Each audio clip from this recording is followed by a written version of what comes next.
Bismillahirrahmanirrahim. Bismillahirrahmanirrahim.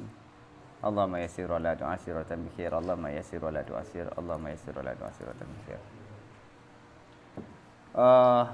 Pertemuan kali ini kita akan mengambil satu tema dari Muqaddimah Ibnu Khaldun, fasal kitab yang ke-6, fasal ke-34, tentang banyaknya karya dalam satu ilmu itu bisa kadang-kadang bisa menjadi hambatan untuk menghasilkan suatu ilmu.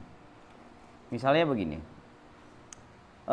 saat kita membaca kitab Syarah Jarumiyah itu terkenal dengan kitab yang paling banyak syarahnya.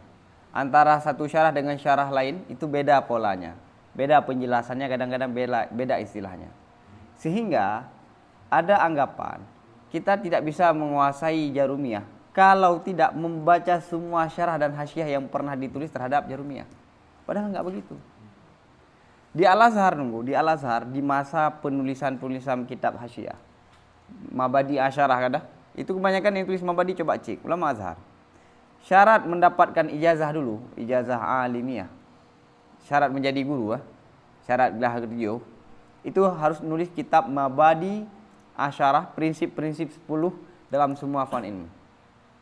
Kemudian karena di Al-Azhar dan di pusat-pusat keilmuan yang lain, para ulama itu saling menampakkan kehebatan keilmuannya.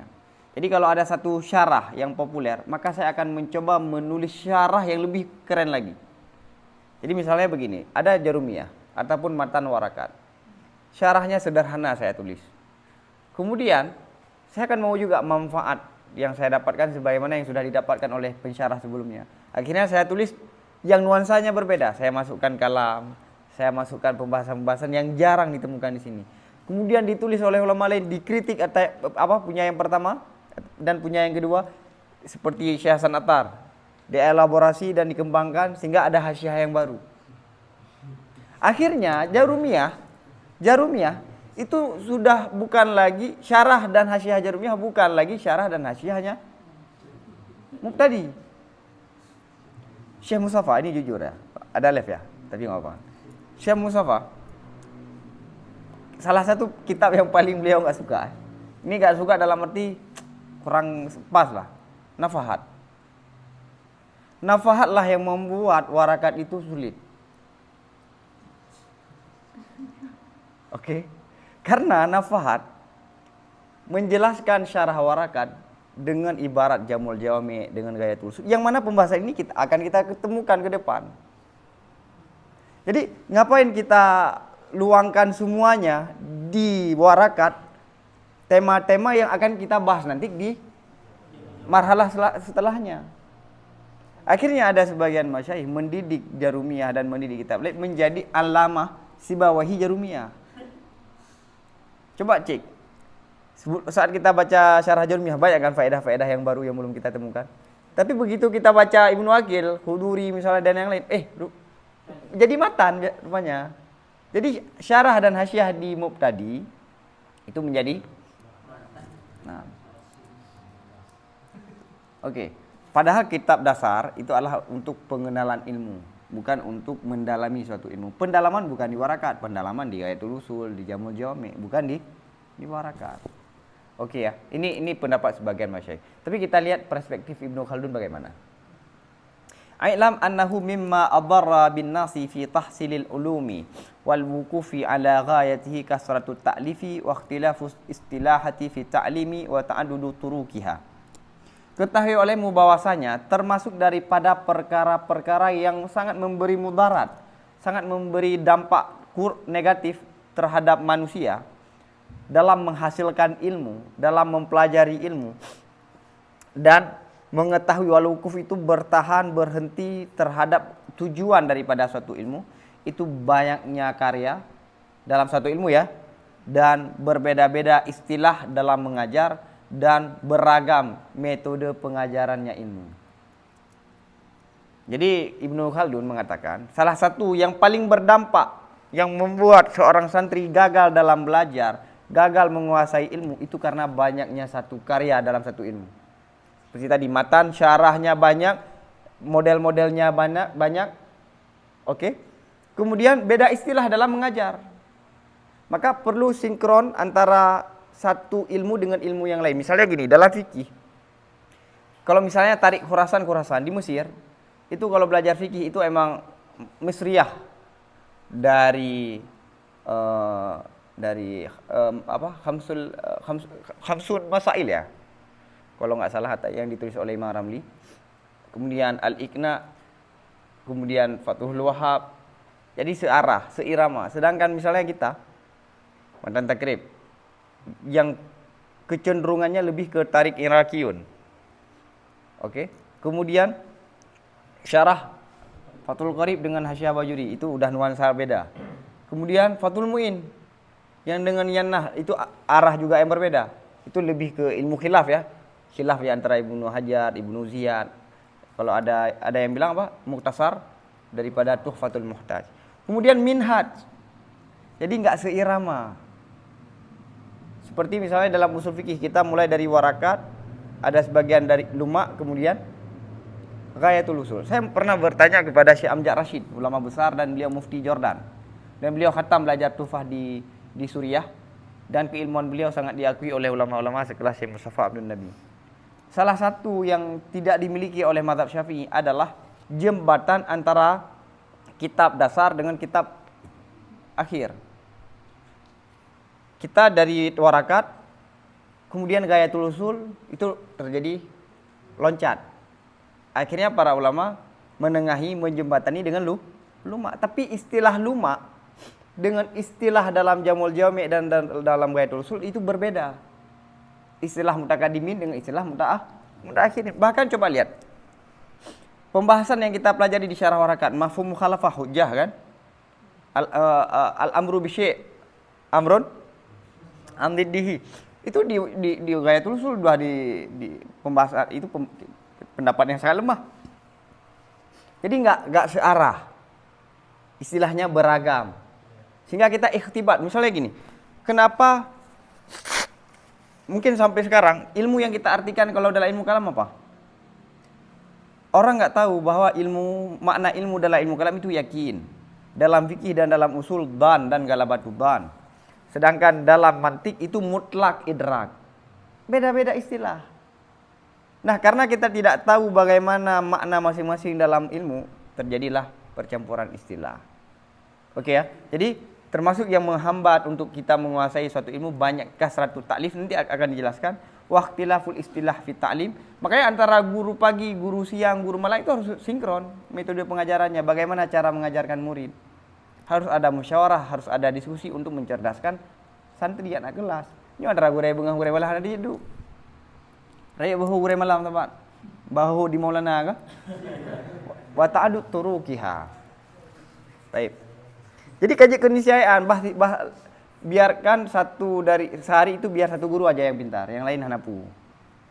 Baru gudung kuatom nyumenda.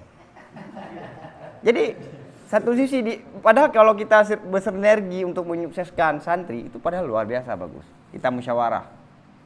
Ya kan? Misalnya ada kitab yang pantasnya diajarkan oleh guru pagi, tapi dia enggak mampu ngajar kitab pagi itu. Tukar sama malam.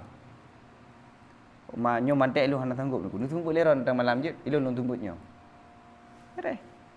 Nah, thumma mutalabatul muta'allimi wa talmidhi bi istihradi dzalia. Kemudian meminta murid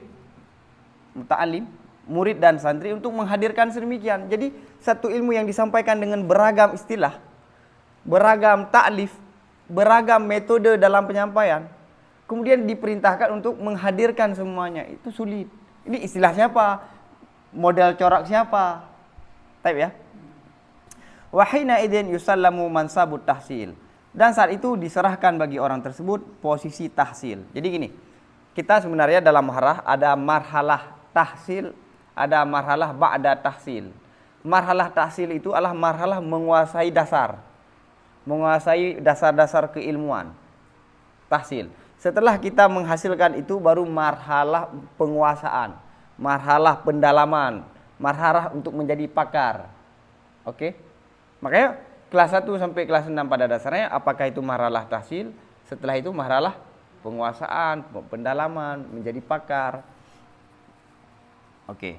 Nah, dulu kalau dia sudah menistihbarkan dulu kan, kalau kita sudah menguasai beragam ilmu, kita temui satu guru, kita store semua pemahaman kita dalam berbagai fan ilmu. Kemudian diakui, kamu sudah layak mengajar dan kamu sudah layak menjadi iftah.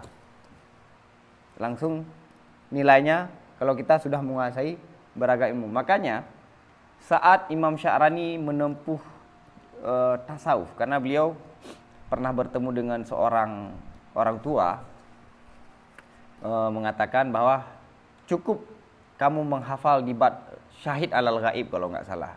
Beliau sedang menghafal kitab Mukhtasar Raudhah. Bukan Minhaj yang beliau hafal, Mukhtasar Raudhah Ibnu Muqri. Kemudian beliau bertanya dengan guru-gurunya, itu isyaratnya apa? Ilmu yang sudah kamu pelajari itu sudah cukup. Saatnya kamu masuk dalam dunia tasawuf. Kemudian beliau musyawarah dengan Syekh Zakaria Ansari, ini disampaikan langsung oleh Imam Sya'rani dalam kitab Al-Minanul Kubra. Kata Syekh Zakaria Ansari dan guru lainnya, boleh sebelum kamu mendalami masuk dalam dunia tasawuf, store dulu semua pemahamanmu tentang ilmu syariat. Karena tidak boleh seorang pun yang masuk dalam dunia tasawuf sebelum dia menguasai ilmu syariat. Makanya Imam Sya'rani mengatakan, ijma' para sufi haram masuk dalam dunia tasawuf kalau belum pendalaman menguasai ilmu syariat. Kemudian beliau store, alfiyah beliau store, tafsir beliau store, fikih beliau store. Dan diakui semua, kamu alim. Baru masuk. Itu sebenarnya tradisi apa? Tradisi untuk mengetahui seorang bahwa kita sudah alim, kita ketemu seorang guru, kita sampaikan semua pemahaman kita. Ya guru-guru yang sudah diverifikasi oleh pihak setempat. Kemana kita store pemahaman dan akan dites dalam berbagai ilmu. Oke, ini makanya di sini setelah diistihbar yusallam lahu mansabut tahsil. Oh, berarti dia sudah selesai posisi tahsil. Fa yahtaju ilmul al-muta'allimu ila hifdhiha kulliha aw aktsariha wa mura'ati turukiha. Maka butuh seorang murid untuk menghafal semuanya ataupun kebanyakannya dan memperhatikan metode jalan-jalannya istilah. Tadi apa? Istilah kan beragam. Saat nahu ada istilah Basrah, ada istilah Kufah, ada Andalusia, ada Mesir. Ini padahal intinya sama, istilahnya berbeda. Metode pengajarannya berbeda. Ada satu kitab dimulai dari pembahasan kalam, ada kitab yang dimulai dari pembahasan kalimat. Ini gimana ini? Faham? Sebenarnya semuanya ada filosofinya, kenapa dimulai dari kalam, ada yang kenapa yang dimulai dengan kalimat. Tapi saat murid untuk menghadirkan semuanya, menghafal semuanya, dan memperhatikan semua tarik itu sangat sulit. Ketika sulit, nampaknya apa? Yang menjadi ulama itu sulit. Menjadi pintar dalam ilmu agama itu padahal caranya yang kurang tepat. Oke. Standarnya itu tidak sesuai. Lihat ke depan. Wala yafi umuruhu bima kutiba fi sina'atin wahidatin idza tajarrada laha. Dan tidak mencukupi umurnya seseorang dengan sesuatu, dengan ilmu-ilmu yang dituliskan pada satu ilmu apabila fokus seseorang baginya satu ilmu. Cukup enggak umur kita ingin mempelajari nahwu saja dengan semua kitab yang sudah ditulis? Ada Kufah, ada Basrah, ikhtilaf keduanya, Andalusia, ada Mesir, dan dengan syarah Jarumiyah, syarah Qatrun Nada. Akan selesai kalau kita fokus. Paham? Fayaqa'ul kusur, maka terjadilah kekurangan. Nah, gara-gara ini apa? Jadilah kekurangan. Oh, supaya untuk menjadi ulama itu sulit. Kesannya apa? Sangat sulit, hanya 1-2 orang, padahal bisa menghasilkan lebih banyak kalau standarnya dan metodenya tepat. Wala budda duna rutbatit tahsil. Dan mesti di bawah martabat tahsil. Maka kalau dia kusur, tidak menguasai, maka dia di bawah posisi nggak lewat kelas 7 lah. Belum selesai menguasai ilmu. Karena syarat untuk tahsil dia menghadirkan semuanya. Ini gagal, akhirnya dia di posisi yang paling bawah, di bawah posisi tahsil. Wa yumassilu dzalika min sya'nil fiqhi fil madhhabil maliki bil kutubil mudawwanati mathalan. Dan tercerminlah sedemikian daripada kedudukan fikih pada mazhab Maliki dengan kitab-kitab yang sudah ditulis misalnya. Ini Ibnu Khaldun ingin memberi contoh dengan kitab mazhab Maliki karena beliau Maliki, dibesarkan dengan mazhab Maliki dan beliau mempelajari mazhab Maliki. Wa ma kutiba 'alaiha minasyuruhati al-fiqhiyati misli kitab Ibnu Yunus wal Lakhmi wa Ibnu Bashir wa tanbihati wal muqaddimati wal bayani wa tahsili alal atbiyati. Dan sesuatu yang sudah ditulis terhadap mazhab Maliki daripada syarah-syarah fikih seperti kitab Ibnu Yunus, Lakhmi, Ibnu Bashir, Tambihat, Muqaddimah, Bayan, Tahsil alal atbiyah. Banyak sekali. Seperti fikih ada tarik Khurasan kalau kita, ada tarik Iraqiyun, ada tarik Jam'u. Baik. Coba lihat gaya penulisan Fathul Mu'in dengan Minhaj berbeda kan? Fathul Qarib beda lagi. Jadi enggak senyawa. Enggak senyawa. Ilmu kalam, tauhid oke lah. Tauhid sebenarnya enggak ada peninjakan. Kenapa? Karena Matan Umul Barahin. Cuma syarahnya aja berbeda. Syarah Syarkawi, Mutawasid misalnya, kitab yang diajarkan di pertengahan, Dasuki, nah, padahal masih Umul Barahin. Oke. Kemudian sarah beda juga. Tasawuf corak-coraknya beda-beda. Terus apa lagi? Mantik oke lah. Mantik oke lah.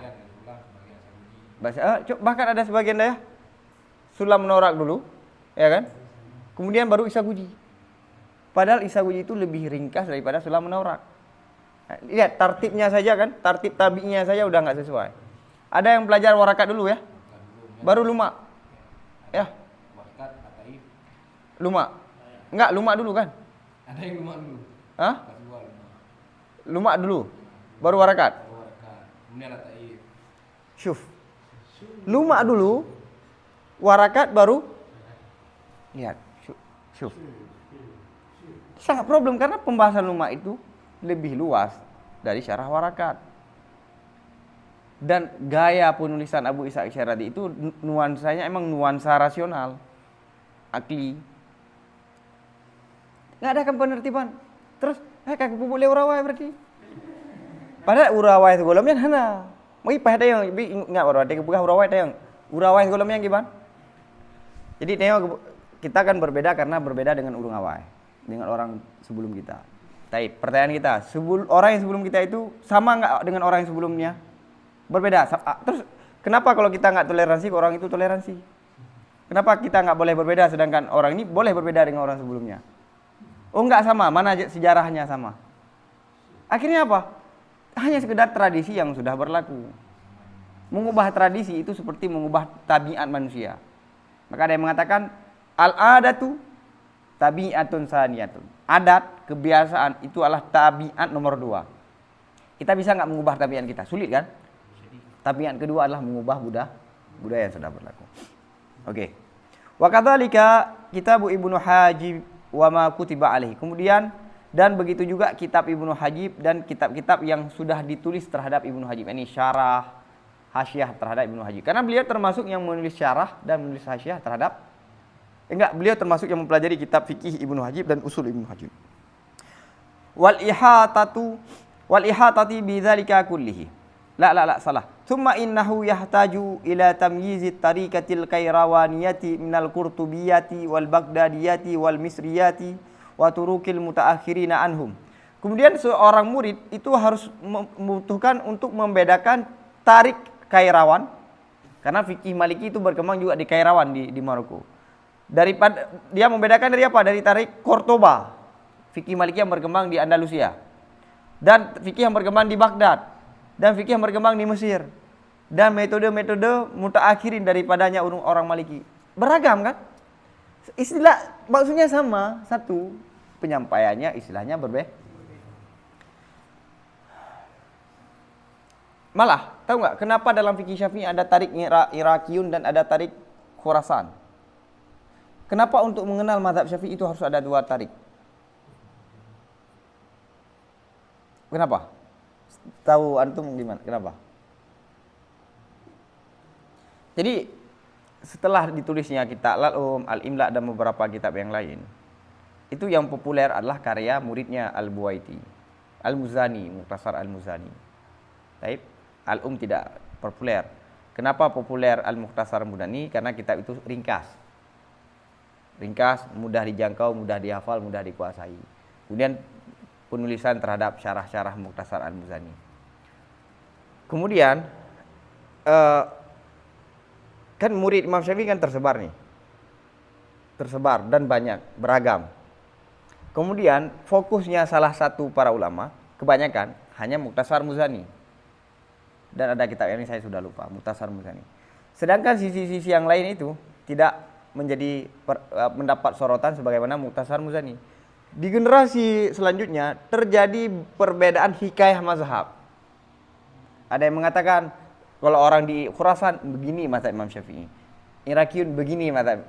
Ada yang menjamak, terjadilah ikhtilaful turuk. Maka dalam mahali kan ada berbeda turuk-turuk. Itu pada dasarnya karena apa? Karena tidak ada kesinambungan secara keseluruhan dengan karya Imam Syafi'i dan karya murid Imam Syafi'i selanjutnya. Terjadilah perpecahan, ini perbedaan ya, jangan perpecahan, perbedaan di generasi setelahnya. Yang membuat Imam Rafi'i, Imam Baidawi, sebelumnya sudah Imam Baidawi, Imam Rafi'i, Imam Nawawi untuk memeriksa kembali. Ini mana hikayat? Kan hikayat sebenarnya. Mana hikayat yang benar, yang sesuai dengan mazhab? Perlulah kaedah. Karena ini sudah jarak antara Imam Rafi'i dengan Imam Syafi'i sangat jauh. Bagaimana kita tahu bahwa si fulan mengatakan mazhab Syafi'i, si fulan yang lain mengatakan ini juga mazhab Syafi'i, padahal antara pendapat si fulan dengan fulan ini kontradiksi. Mana yang tepat, mana yang utamat, mana yang lemah. Kemudian baru periksa dengan kitab ashab. Ashab. Maka untuk memeriksa kitab Syafi'i mana pendapat yang kuat itu kembali pada kitab ashab sebagaimana yang dilakukan oleh Imam Rafi'i, Imam Nawawi dan Imam Al-Isnawi. Nah, kemudian baru ada kesimpulan, ini al-mu'tamad, ini yang rajih, ini yang marju, ini yang mazhab, ini yang tidak mazhab. Dengan metode yang sudah digariskan dalam mazhab Syafi'i. Maka terjadi perbedaan, ikhtilaful hikayah. Oke ya. Maka muncullah Iraqiyun, Khurasaniyun, jam'ul bainahuma. Nah, lihat ini. Wal ihatati bidzalika kulliha, dan mencakupi menguasai dengan sedemikian semuanya. Dan harus menguasai semuanya. Wahina idin yusallamu mansabul futya wahya kulluha mutakariratun wal makna wahidah. Saat itu diserahkan baginya posisi mufti. Kalau dia sudah menguasai fikih Maliki, turuk-turuknya itu semua diserahkan menjadi mufti. Kalau kita selesai umur 20 tahun, maka kita menjadi mufti 20 tahun. Maka Ibnu Hajar sekitaran 17 entah 18 tahun Ibnu Hajar Al-Haytami dijadikan sebagai mufti. Udah ada izin ifta. Sedangkan di tempat kita 40 tahun dulu. Syaratnya tua, bukan ilmu dulu. Iya. Coba cek Ibnu Hajar Al-Haytami dan tokoh-tokoh yang lainnya. Kalau bukan menjadi Ibnu Hajar baru menjadi mufti, oh gini, oh itu beda Ibnu Hajar. Ibnu Hajar yang kita kenal itu setelah ini. Taib. Ibnu Hajar itu diberi izin untuk berfatwa umur 17 atau 18 setelah beliau menguasai fikih Syafi'i di era tahsil, di masa-masa tahsil. Ini sedikit, ada yang komentar kemarin saat saya sebutkan Ghazali, bukan Imam Ghazali. Ya kan? Ghazali, bukan Imam Ghazali. Dalam kitab kita sendiri Syafi'i kan? Syafi'i, Maliki, bahkan Syafi'i sendiri ke Imam Malik, Maliki, Hambali. Taib. Itu bukan suul adab, tapi karena masyhur dengan keimamannya, ini disampaikan oleh Al-Attar entah Al-Banani dalam Hasyiah Jamul Jami'. Kenapa tidak disematkan, tidak disebutkan kalimat imam? Qala Al-Malik, qala Syafi'i kan dalam kitab. Kenapa enggak disematkan? Qala Al-Ghazali, qala An-Nawawi kan? Ada juga ya, kenapa? Karena dia sudah masyhur dengan imamnya. Tanpa kita sebutkan, orang sudah tahu itu imam. Yang kedua untuk alasan ikhtisar. Kalau enggak, qala Al-Imam Hujjatul Islam Muhammad bin Muhammad, kapan selesainya? Jadi bukan suul adab itu. Malah kita ikut gaya kitab. Nah. Qala mimra lagi. Lebih enggak adab lagi kan? Paham tunggu? Jadi Ibnu Hajar diberi izin fatwa bukan Ibnu Hajar yang kita kenal. Ibnu Hajar yang kita kenal, beliau sudah menjadi ulamanya guru, ulamanya semua gurunya para ulama. Pengarang Tuhfah. Saat itu beliau belum menulis tufah. Pasti standarnya berbeda. Oke ya. Wahia, dan semuanya itu, tarik-tarik itu semuanya itu berulang-ulang, padahal makna hanya satu. Maknanya sah. Wal muta'allimu mutalibun bistihdari jami'iha wa tamyizi ma bainaha wal umru yang qadhi fi wahidin minha. Murid itu diperintahkan untuk menghadirkan semua istilah-istilah dan turuk itu dan membedakan antara satu dengan yang lain. Padahal umur itu akan habis pada satu saja daripada semuanya. Satu saja sudah habis, bagaimana kita harus menguasai semuanya. Makanya seperti Syekh Mustafa Imran, itu termasuk guru Syekh Ahmad Thayyib, guru Syekh Ali Jummah. Beliau nggak banyak kitab. Makanya Syekh Mustafa entah siapa yang menyampaikan ke saya, itu kitab beliau hanya beberapa, kecil, mungkin setengah ini kitab beliau. Walaupun mungkin bacaan beliau luas. Tapi ini beliau kuasai semuanya. Misalnya dalam Alfiyah, kita kuasai, kita baca benar-benar dan mendalami Ibnu Aqil. Benar-benar mendalami. Maka hasil bacaan kita dengan hasil orang yang sudah membaca syarah yang lain, kadang kita sama. Bedanya apa? Dia bacaan dari tertulis, kita bacaan dari tersirat dari yang tertulis. Karena setelah perenungan Ibnu Aqil, akhirnya kita mendapatkan, oh gini, ini. Nggak tertulis, hasil renungan. Sedangkan ada teman lain, dia baca Sa'ban misalnya, yang mana di Sa'ban dijelaskan langsung. Yang penting malakah. Walau iktasara al-muallimuna bil muta'allimina 'ala al-masailil madhhabiyati faqat lakana al-amru duna dzalika bikatsir. Dan andai dicukupkan oleh guru-guru dengan murid-murid terhadap masalah-masalah mazhab saja. Jangan masalah turuk, masalah istilah. Niscaya adalah persoalan itu di bawah sedemikian dengan sangat banyak. Dengan banyak. Duna ini dengan makna kalau misalnya kita fokuskan saja satu turuk, inti-intinya saja untuk mendalami, maka dia sungguh mendapatkan itu dengan waktu yang lebih cepat. Tajuddin Subki dalam kitab Mu'idun Ni'am. Tajuddin Subki dalam kitab Mu'idun Ni'am itu kitab salah satu yang dianggap tajdid. Kenapa? Karena beliau membahas dalam kitab Mu'idun Ni'am. Jadi saat beliau melihat Syam dan Mesir sudah jauh dari rahmat Allah, dari nikmat Allah. Bagaimana kita mengembalikan nikmat Allah, mengembalikan kejayaan umat Islam. Beliau menulis kitab Mu'idun Ni'am, mengembalikan Maka yang beliau bahas tentang kedokteran, apa yang harus dilakukan oleh kedokteran, apa yang harus dilakukan oleh tentara, apa kekurangan di kepolisian, di kejaksaan, di kehakiman, dan apa yang harus dia lakukan dalam fikih, dalam mengajar. Itu semua beliau bahas dalam kitab Mu'idun. Salah satu tema yang beliau bahas di situ, andai murid-murid dan pelajar fikih hari ini mengalihkan semangatnya, perhatiannya terhadap kitab Hawi Sagir kepada menghafal dan menguasai nusus ashab, maka dia akan lebih faqih. Jadi di masa Tajuddin Subki, kitab paling populer yang paling banyak ditulis syarah dan hasyiah itu Hawi Sagir karya Al-Qazwaini. Kan ada Hawi Sagir, ada Hawi Kabir. Minhat kita lah, kalau generasi kita minhat. Generasi Tajuddin Subki, kita kecil, tapi syarahnya, maknanya sangat padat. Akhirnya santri saat itu untuk menguasai fikih, dia membedah matan yang sangat ringkas itu, mengeluarkan makna sebanyak mungkin. Kata Subki, kalau dia menggunakan semangat itu, waktu itu untuk membaca langsung kitab besar, menghafal nas-nas imam, ashab, maka dia lebih faqih daripada sekedar baca ini. Paham ya? Ini dalam Mu'idun Ni'am.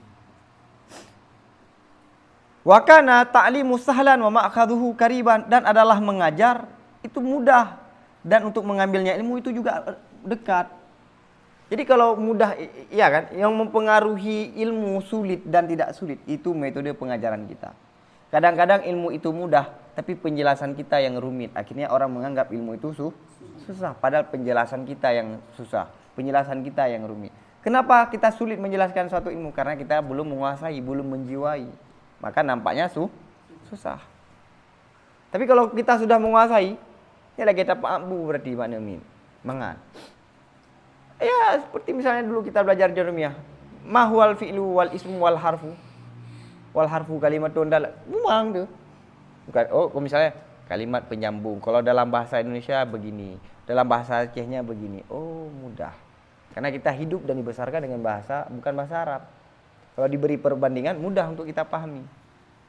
Walaupun beda tapi ada titik kesamaan. Untuk kan tujuannya Pak, untuk memperkenalkan dulu apa itu huruf, apa itu isim, apa itu kalimat. Ya, tapi Imam Ghazali ya, ini Ibnu Khaldun mengatakan sebagaimana Imam Ghazali katakan, walakinnau da'un la yartafi'u. Akan tetapi ini adalah penyakit yang tidak bisa terangkat. Kenapa? Listiqraril awaidi alaihi, karena sudah tetaplah budaya di atasnya. Sudah berakar, sudah menjadi budaya. Sehingga kalau kita minta rombak, kita membuat dengan pola yang lain, kita dituduh keluar dari jamaah. Kita sudah merusak tatanan yang lama, padahal dulu juga tidak ada begitu. Lihat nih kan, kegelisahan Ibnu Khaldun.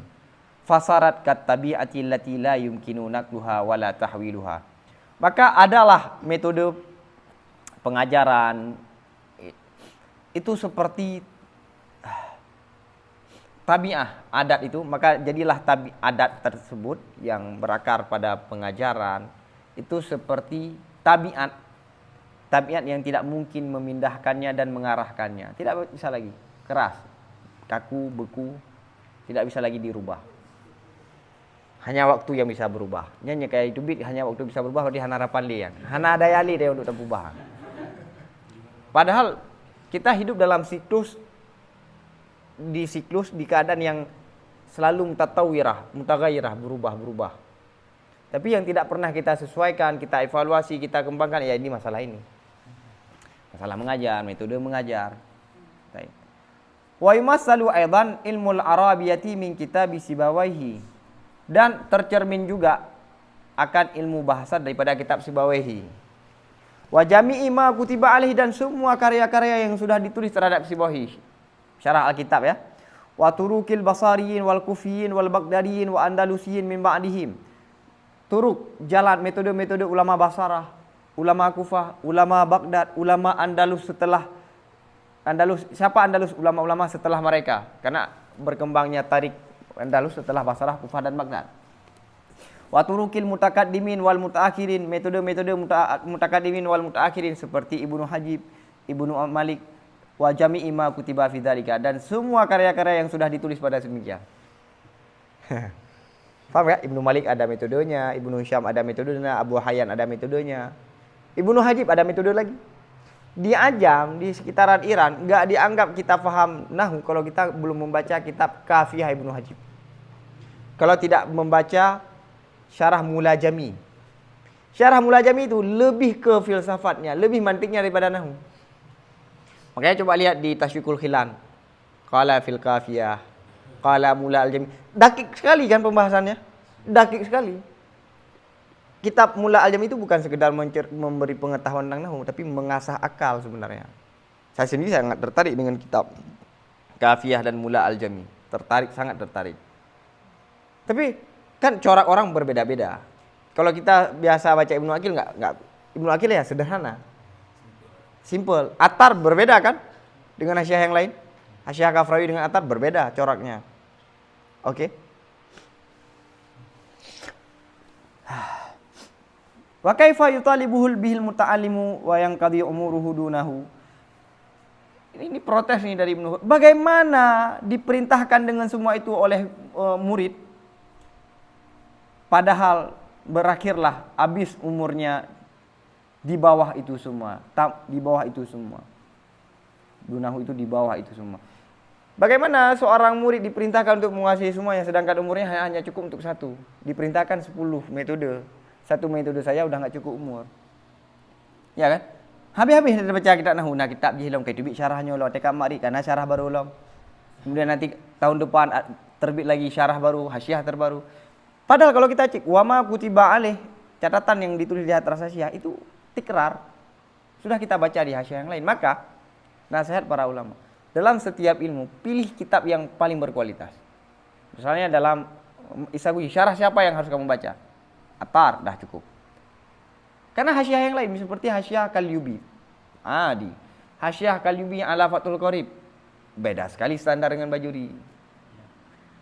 Syarah Nasiruddin Al-Lakani, guru Ibnu Hajar dalam Ilmu Kalam. Beliau menulis syarah ala Aqaid Nasafiyah. Standar sekali. Sangat standar. Bukan beliau enggak alim ya. Tapi kita sudah cukup dengan kitab yang lain. Oke. Misalnya kita sudah ada Tufah dan Nihayah. Mughni dengan 4 kitab itu. Ada syarah-syarah yang lain. Kita sudah cukup dengan 4 syarah ini. Kecuali ada syarah yang berbeda. Ada nuansa yang baru, ada penambahan yang baru. Wala yatma'u ahadun fil ghayati minhu illa fil qalilin nadir. Dan tidak ada keinginan seorang pun fil ghayah dalam sampai kepada ujung daripadanya ilmu kecuali dalam sedikit lagi yang sangat jarang. Kalau begini caranya, hanya segelintir orang yang sukses, yang sampai ke tujuan. Hanya sedikit orang yang sampai tujuan. Kalau dia harus menguasai semua ini, baru dikira alim. Misluma wasala ilaina bil maghribi lil hadzal ahdi. Min ta'lifi rajulin min ahli sina'atil arabiyati min ahli Misra yu'rafu bi Ibni Hisham. Di sini Ibnu Khaldun sangat takjub dengan Ibnu Hisham. Pengarang Qat'un Nada, pengarang kitab Syurud Zahab, Mughni Labib. Seperti kitab-kitab yang telah sampai kepada kita di Maghrib. Ini beliau mengenalnya pas di Maghrib, bagi ini masa ya di tahun beliau, daripada karya daripada orang yang memiliki skill ilmu bahasa dari ahli Mesir yang dikenal dengan Ibnu Hisham. Ini beliau baca karya siapa? Karya orang yang sezaman dengannya. Zahara min kalamihi fiha annahu istaula ala ghayatin min malakati tilka sina'ati lan tahsul illa li Sibawaihi wa Ibnu Jinni wa ahli tabaqatihima. Nampak daripada kalamnya Ibnu Hisham dalam dalam ilmu bahasa, oleh bahwa sungguh Ibnu Hisham itu telah menguasai terhadap akhir daripada malakahnya ilmu bahasa. Akhir malakah ilmu bahasa sudah beliau kuasai. Yang tidak hasil malakah tersebut kecuali hanya bagi Sibawaihi, Ibnu Jinni dan orang-orang yang sederajat dengan 2 tokoh besar ini. Padahal lahir di abad ke-7. Standar yang beliau kuasai itu standar ulama-ulama abad ke-3 ke-4. Itu menandakan bahwa apa? Kebaikan, kemurahan Allah itu tidak terikat dengan waktu. Kalau kita mengatakan kebaikan Allah hanya di masa lalu, sama dengan kita sudah merendahkan Tuhan. Kita sudah membatasi nikmat rahmat Allah. Yang kurang apa itu? Kita yang hanali. Berarti Tuhan kurang apa itu God? Ini lagi ande. Hah? Li'adhami malakatihi wa ma ahata bihi min usuli dhalikal fanni wa tafari'ihi wa husni tasarrufihi fihi.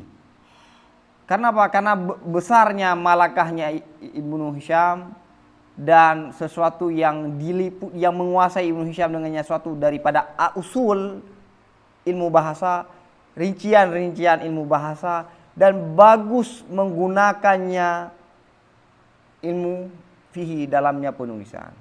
Jadi beliau menguasai konsep-konsep dasar, rinciannya, dan bagus tasarruf. Kadang kita menguasai tapi cara menyampaikan, cara menulis kaku. Tapi saat paham, ada orang yang menulis kaku bagus dalam menyampaikan, ada orang yang tidak bagus menyampaikan, bagus dalam penulisan. Suatu hari ini ada orang yang cerita, siapa? Ad-Damami ini. Kenal Ad-Damami ini? Beliau kan ada Hasyiah ala Mughni Labib. Jadi beliau mengatakan, suatu hari saya menghadiri saya mau ikut kajian Ibnu Khaldun di Mesir. Qadhiul Qadha Ibnu Khaldun. Nah, beliau kata Ibnu Khaldun itu sangat fanatik, sangat mencintai terhadap Ibnu Hisham. Sangat, bahkan beliau melebihkan Ibnu Hisham terhadap Sibawaihi. Kebetulan yang termasuk yang hadir das Ibnu Khaldun itu Muhibbuddin. Siapa Muhibbuddin? Anak Ibnu Hisham. Kamu, andai Sibawaihi hidup di masa sekarang, maka dia wajib ikut dars ayahmu, Ibnu Hisham. Dia nggak mungkin kecuali harus mempelajari dan duduk membaca di hadapan ayahmu. Kemudian Adam ini bilang, Syekh Muhibbud Syekh Muhibbuddin auranya berubah, kayak kurang senang. Kata Syekh Muhibbuddin kepada Maulana ya Sidi, andai Al-Walid, andai ayahku Ibnu Hisham mengetahui secuil aja kalam Ibnu itu sudah cukup untuk membuat beliau mulia. Secuil aja sudah cukup buat beliau mulia. Apalagi menguasai semuanya, apalagi Ibnu belajar sama beliau. Paham ya? Paham? Ini cerita Ad-Damam ini. Wadalla dzalika anal fadla laisa munhasiran fil mutaqaddimin. Dan menunjuki oleh sedemikian di atas bahwa sungguh karunia itu tidak terbatas terhadap orang-orang terdahulu.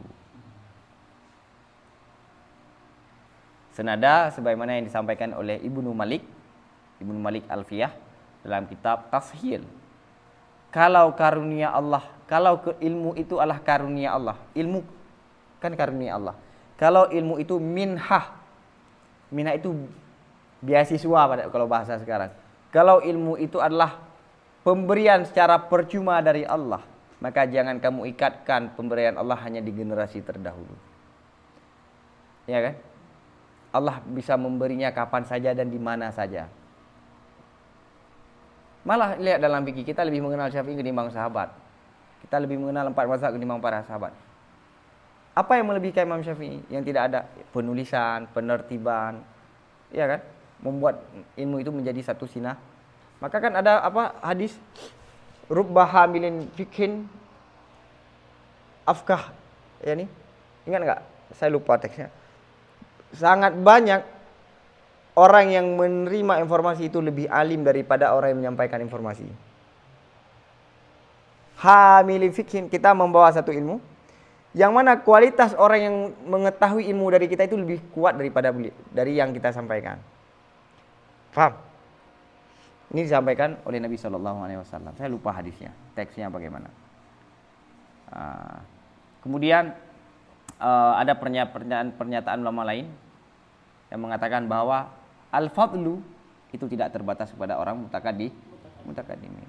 Cuma bedanya apa? Mutakaddimin itu sudah mendapat panggung, sudah mendapat tanda tangan dari masyarakat ini yang mantap. Sedangkan kita kan belum. Misalnya gini, saya mau buat sesuatu yang berbeda. Orang yang paling takut dari kita apa? Belum kemungkinan gagal besar karena belum kita lakukan. Jadi orang lebih mengambil yang sudah pasti, yang sudah jalan daripada sesuatu yang tidak pasti walaupun indah secara teori. Takut untuk bertindak. Nanti kalau sudah berjalan ini, baru pandangannya berubah. Siyama ma'a man qaddamnahu min kasrati syawaghibi bi ta'adudil madzahibi wa turuki wa ta'lifi. Apalagi bersamaan beserta sesuatu yang telah kami dahulukan akannya sesuatu daripada banyaknya halangan dengan beragamnya mazhab dan beragamnya metode dan banyaknya penulisan. Jadi Ibnu Khaldun menyampaikan kelebihan itu tidak hanya dimiliki oleh orang-orang generasi terdahulu. Apalagi yang terdahulu itu banyak penulisan, mazhabnya berbeda, istilahnya berbeda. Walakinna fadlallahi yu'tihi man yasha. Namun karunia Allah itu Allah memberikan karunia akan orang-orang yang Allah kehendaki. Wa hadza nadirun min nawadir wujud. Ini yakni Ibnu Hisham, orang yang semisal Ibnu Hisham itu sangat langka.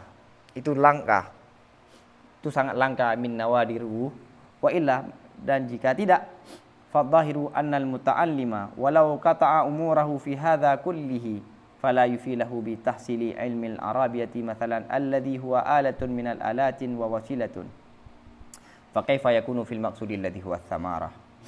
Kalau bukan begini, ini Ibnu Hisham sangat langka ini. Sangat langka.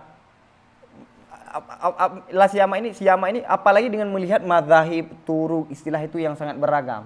Tapi beliau mampu melewati itu semua dan menguasai ilmu bahasa dan menjadi imam dalam bahasa Arab. Nahwu kan? Nahwu dan saraf. Kita Mughni Labib, para ulama mengatakan tidak ada ulama sebelumnya yang menulis seperti kitab Mughni Labib. Oke?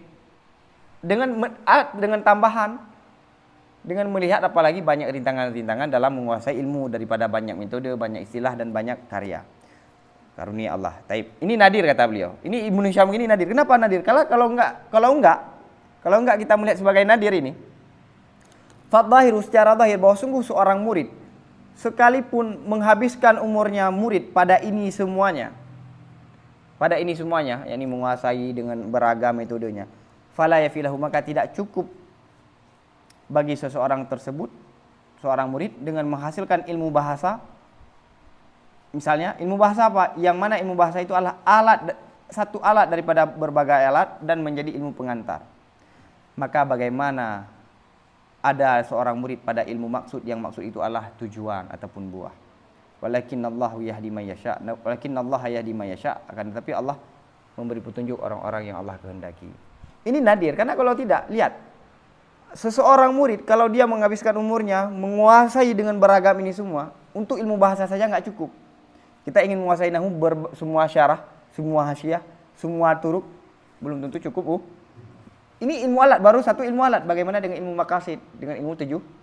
Maka nanti ada pembahasan dari Ibnu Khaldun. Fokus ke ilmu alat itu hanya sekedar untuk mengantarkan kita pada tujuan. Jangan menghabiskan umur di ilmu alat. Taib ya. Ada pertanyaan? Wallahu a'lam bishawab wa ilahi marji'ul ma'ab. Sallallahu ala sayyidina Muhammad.